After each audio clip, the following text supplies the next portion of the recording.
Bonjour à tous. Podemos n'est pas indifférent aux souffrances atroces que vit le peuple palestinien depuis des décennies. Aujourd'hui, nous voulons élever la voix pour dénoncer le fait que l'État d'Israël mène un génocide planifié dans la bande de Gaza, laissant des centaines de milliers de personnes sans électricité, sans nourriture et sans eau, et menant des bombardements sur la population civile qui constituent une punition collective, violant gravement le droit international et peuvent être considérés comme des crimes de guerre.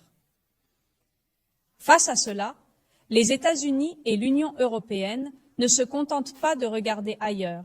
Ils encouragent l'État d'Israël dans sa politique d'apartheid et d'occupation qui viole gravement le droit international et peut être considéré comme un crime de guerre. Utiliser les terribles meurtres de civils israéliens par les factions armées palestiniennes comme excuse pour justifier les crimes d'Israël en général et le massacre de Gaza en particulier est absolument inacceptable. L'État d'Israël, son Premier ministre et son parti ont reconnu à de nombreuses reprises qu'ils avaient encouragé le Hamas à affaiblir les secteurs laïcs de la résistance palestinienne. Utiliser le Hamas comme excuse pour tuer des milliers de civils palestiniens, y compris des enfants, est une hypocrisie inqualifiable de la part d'Israël et des pays qui le justifient. Pour toutes ces raisons, au nom de Podemos, je voudrais formuler 4 demandes très spécifiques et urgentes. Premièrement, et en priorité, des couloirs humanitaires doivent être établis pour permettre la sortie des civils et l'entrée de l'aide humanitaire et des équipes d'urgence. Nous avons besoin de moyens et de ressources pour la protection de la population civile, sans exception et sans délai.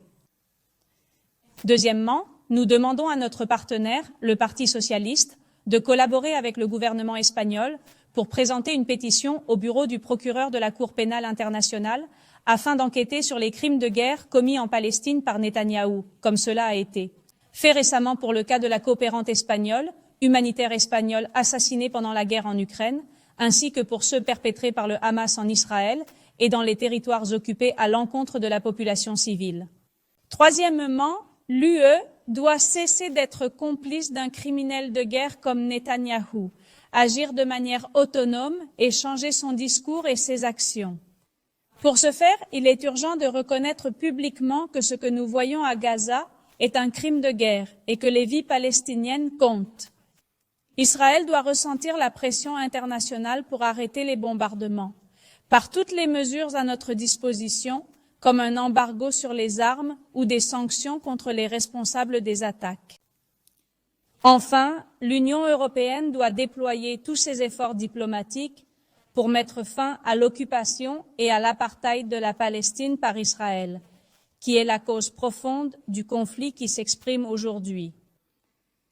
L'Union européenne peut et doit rechercher la complicité des pays qui ont la capacité de dialoguer avec tous les acteurs du conflit, en particulier les pays du Sud, pour promouvoir une solution négociée qui garantisse une paix juste, durable et stable dans la région. Ce n'est qu'ainsi que nous pourrons protéger toutes les vies dans le cadre d'une solution négociée. En outre, Podemos est extrêmement préoccupé par l'interdiction des manifestations de solidarité avec le peuple de Palestine dans plusieurs pays européens. La liberté d'expression et le droit de manifester sont des droits fondamentaux qui doivent être protégés dans les démocraties dignes de ce nom.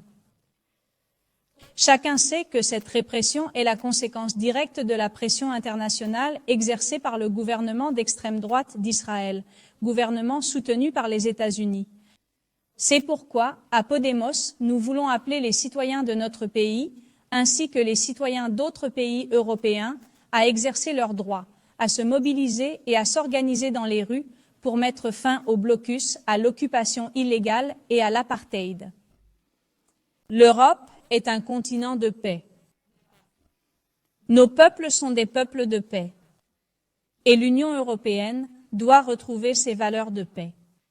Et nous devons abandonner le suivisme des États-Unis qui réduit notre capacité d'influence dans le monde. Les États-Unis sont une grande puissance, personne ne le nie. Mais face à la perte de leur hégémonie, ils accentuent leurs dérives bellicistes. On le voit dans ce conflit, mais aussi dans la guerre en Ukraine. Une dérive belliciste à laquelle l'Europe ne peut participer. Il est encore possible pour l'Europe d'être une puissance diplomatique, des droits de l'homme et de contribuer à la paix dans le monde. Faisons en sorte que cela soit possible.